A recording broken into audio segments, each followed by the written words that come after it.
감사합니다. 도시 아마 대부분 국토 도시계획에 이제 뭐 제가 참여를 할 때는 주로 이제 논문 발표나 토론 뭐 이런 식으로 참여를 했었는데 이렇게 아마 전문가도 아닌 또 도시계획 업을 하고 있지도 않고 시민사회에서 활동하고 있는 저를 불러주신 것은 아마 국토 도시계획학회 건조전당 지회에서 지역과의 더 큰 소통과 또 이야기들을 함께 담아보고자 하는 그런 노력들이 아닌가 이런 생각이 듭니다. 그래서 오늘 저는 사실은 도시계획 이론보다는 어떻게 도시기본계획에서 시민들이 참여하고 시민들이 함께 이야기를 할 수 있을 것인지를 가지고 한번 얘기를 해볼까 합니다. 제가 오늘 이야기할 가장 큰 주제는 사실은 간단합니다. 살고 일하며 참여한다. 사실 이 문구를 어디서 들었었냐면 2016년에 에콰도르 키토에서 헤비타트 회의가 열립니다.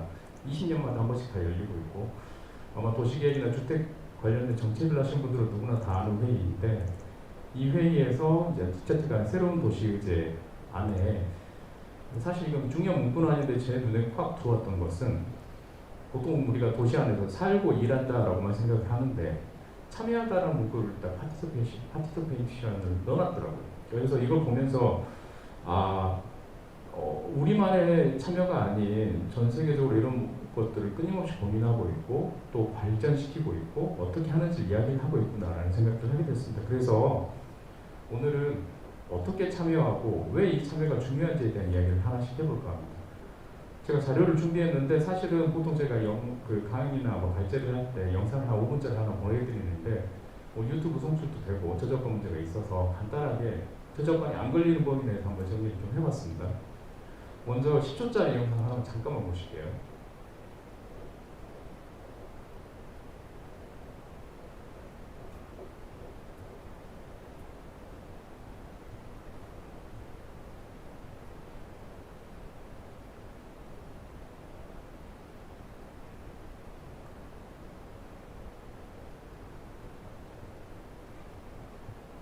이 영상은 대단히 유명했던 영상인데요. 뉴질랜드에서 가장 큰 도시 그 다음으로 두 번째가 크라이스트 처치 시티라는 곳인데 이곳이 지진으로 전파가 됩니다.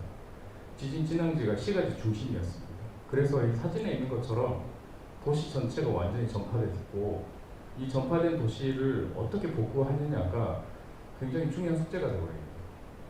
그래서 이 중심, 특히 이 도시의 한쪽 복판 이렇게 지진이 나는 경우도 거의 없는데 시가지가 전파된 이 상황에서 어떻게 이걸 복구하고 다시 지금 우리가 얘기하는 도시 재생을 할 것인가라는 문제가 생기는데 여기에서 어떤 팀들이 참여를 하냐면 이제 잘 아시겠지만 사실 이 영상은 양겔의 실험, 위대한 실험이라는 이제 양겔 아키텍처 그룹에서 만든 영상 중에 하나고 그 실험을 했던 내용 중에 하나인데 여기에서 가장 먼저 했던 것은 보통 우리가 전문가들이 제일 앞에 서서 도시계획에 관한 이야기를 할 때는 우리 도시는 이렇게 가야 됩니다라는 이야기를 하는데 이 팀은 처음 가자마자 어떤 얘기를 했냐면 지금까지 많은 분들이 오셔서 도시가 이렇게 가야 됩니다라고 얘기를 했을 건데 저는 오늘 여기서 여러분들이 원하는 도시는 어떤 것입니까? 라는 걸 묻겠습니다 하고 답을 듣기 시작합니다.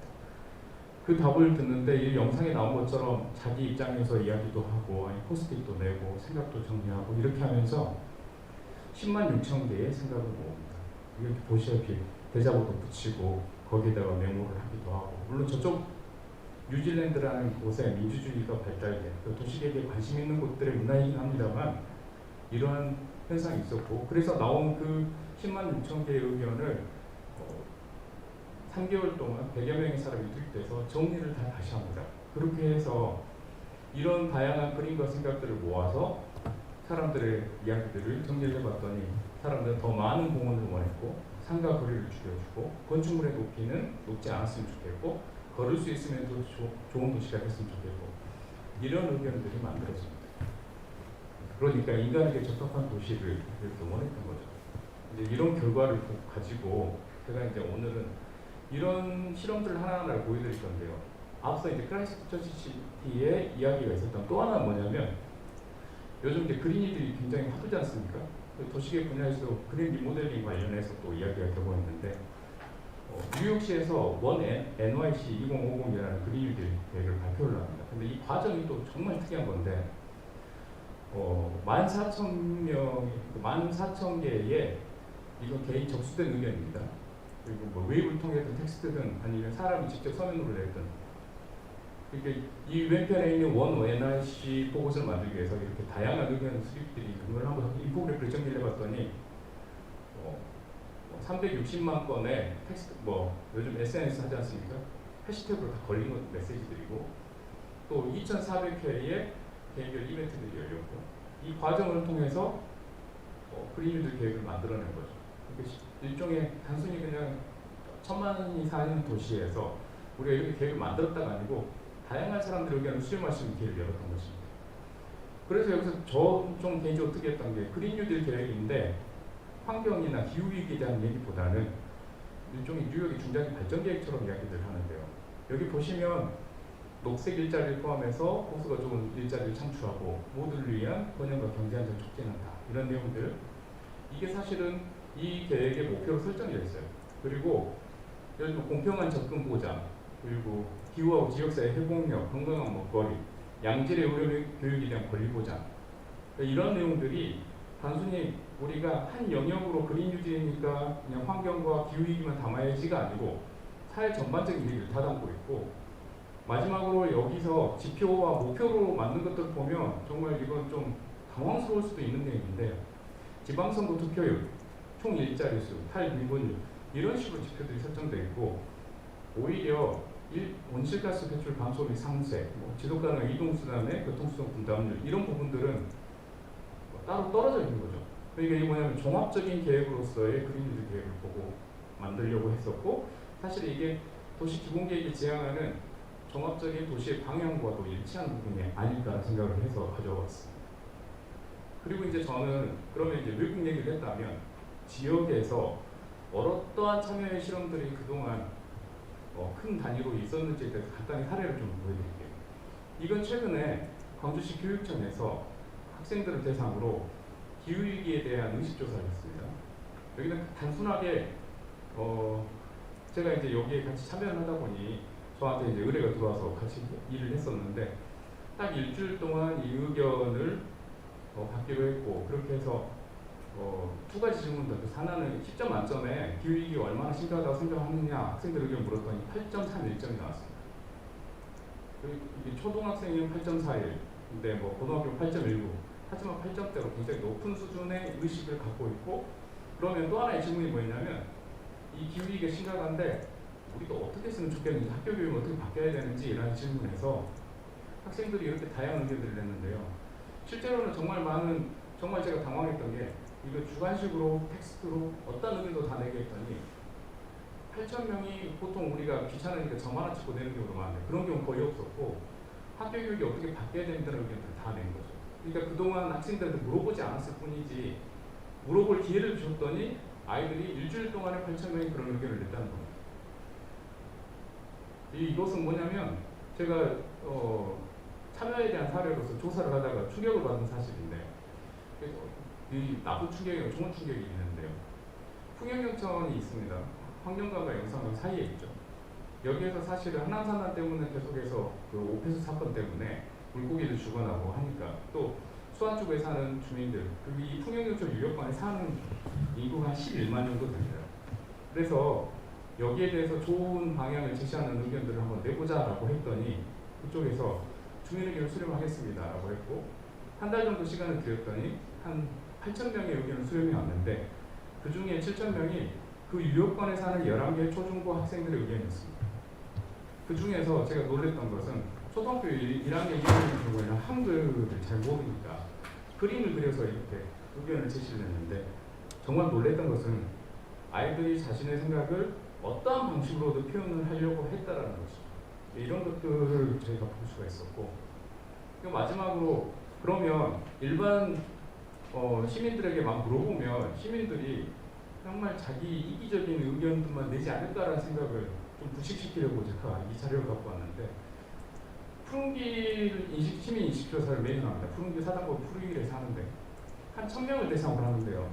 그 중간에 설문지 안에 문항이 뭐가 있냐면 푸른길 주변의 마을 정비를 어떻게 할 것이냐는 의견인데요. 하나는 현재 수준에서 주택가 골목을 살려 정비했으면 좋겠다라는 경우와, 다른 하나는 완전 재개발하자, 아파트형으로 공급주택 정비하자라는 두 가지인데, 이 두 가지에 대한 비교인데요. 2017년에 84.5%였는데요.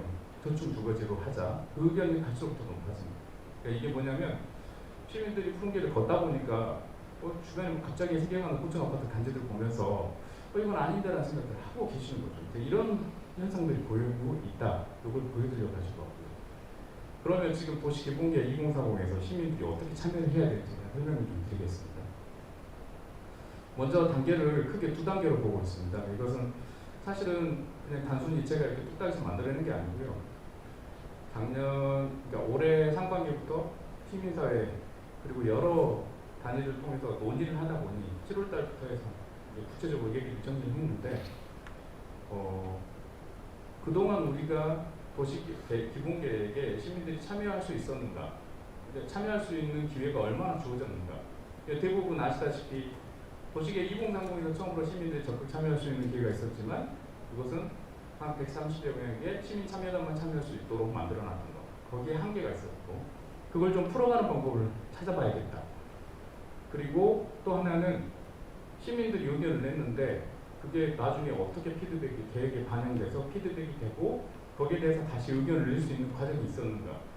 물론 공청회가 있고 도시계획 2030 할 때도 각 지역마다 돌아다니면서 공청회를 하긴 했습니다만, 이 코로나 상황에서 공청회가 쉽지도 않고, 또 단순히 그냥 의견 수렴을 이렇게 하는 것이 과연 전체 시민의 의견을 다 담을 수 있고 또 관심 있는 분들이 참여를 유도할 수 있는가라는 질문에서 자유롭지 못할 것 같습니다. 그래서 크게 이렇게 단계들을 두 가지로 나눠서, 먼저는 비전하고 목표 수립을 하는 데 있어서 시민들이 145만 광주 시민이 다 참여하는 방법을 찾자. 그리고 단순한 의견일 수도 있겠지만 그걸 다 취합해서 도시의 비전과 목표를 수립하는 방향으로 가자.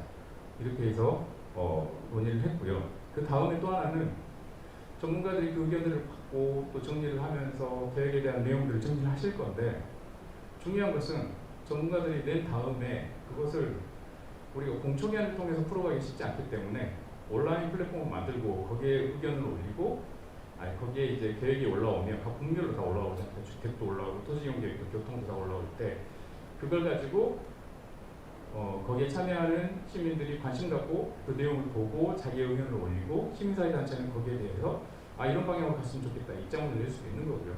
그런 다양한 소통의 채널을 마련하자. 이렇게 크게 두 단계로 생각을 하고 있습니다.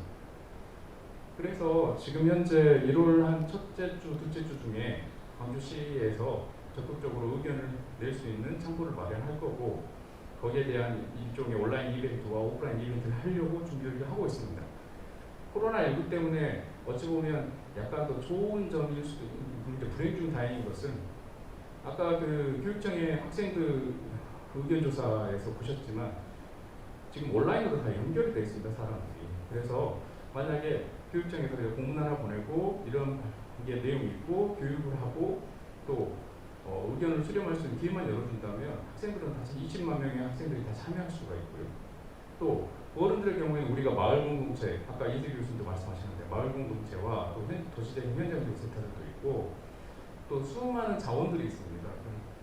시민 영역에서의 자원들이 모아져서 자신들의 의견들을 낼 수 있고, 그걸 통해서 비전을 수립할 수 있는 20년 후에 살고 싶은 광주에 대해서 지금 사실 어른인 저나 그리고 또 저 위에 선배님들, 교수님들께서 의견을 내고 그게 정리가 끝나는 게 아니고 아이들부터 어른까지 누구나 참여할 수 있는 기회를 열어보자 라는 게 구체적으로 잡혀 있고, 거기에서 답이 나온다면 이제 중요한 점은 그게 사실 주관식으로 민원성으로 올 수도 있겠습니다만 그걸 최대한 그러니까 질적으로 그런 것을 양쪽으로 가공하는 작업을 다시 한번 이제 시민 참여단에서 지금 고민을 하고 있고요.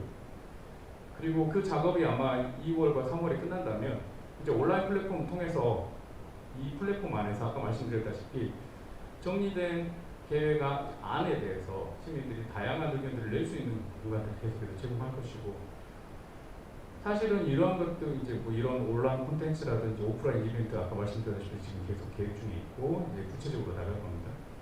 그리고 이제 피드백 시스템 가동할 거고요. 근데 이제 저희가 이렇게까지 고민을 하는 건 시민들이 사실은 도시계획에 관심은 있습니다만 지금까지 학습의 기회도 없었고 참여하기도 쉽지가 않았습니다. 그걸 한번 열어보자는 거죠.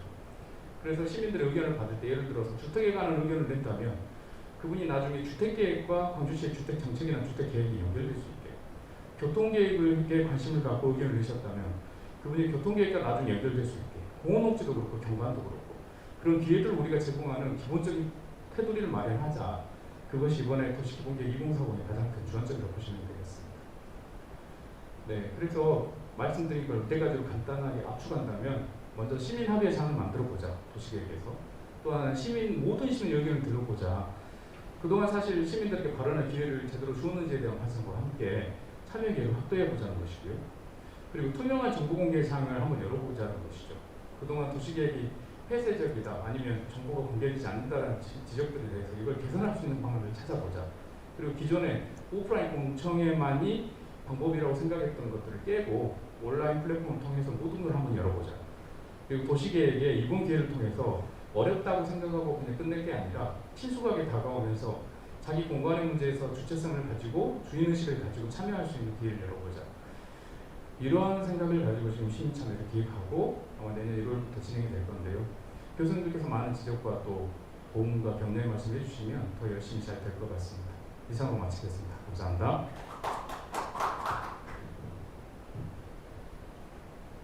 네, 열강을 해주신 윤희철 박사님 감사합니다. 다음은 토론을 위해서